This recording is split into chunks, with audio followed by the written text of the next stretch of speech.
kal takin lay chung a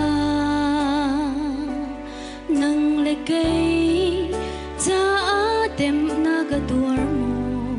mo sung zalun nagdudim kan munak nga Calvary klanga anun na gabe hivolay chinak ni atay law buhi pa abiyagam bang initum nua at hawjang kanchong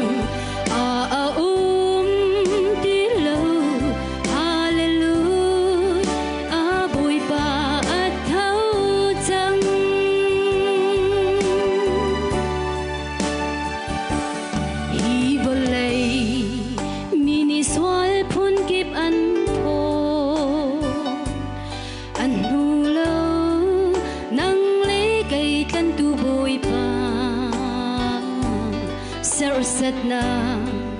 pun ki phe hi vô lay a atuar e mi tlan tu van bôi phân nhiều hi vô lay chỉ nak ni ở đây lâu bôi ba a bia gam bang in ni tum a a thâu chang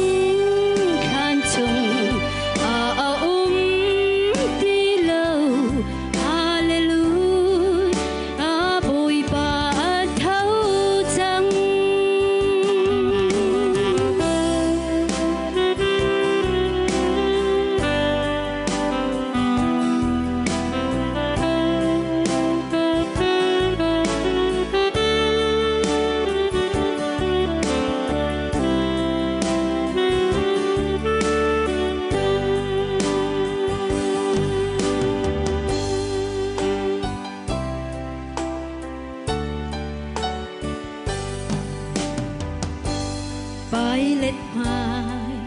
aswal an phot kan bôi pa am mai a chil an chak phungin an tu vai lam tung an puter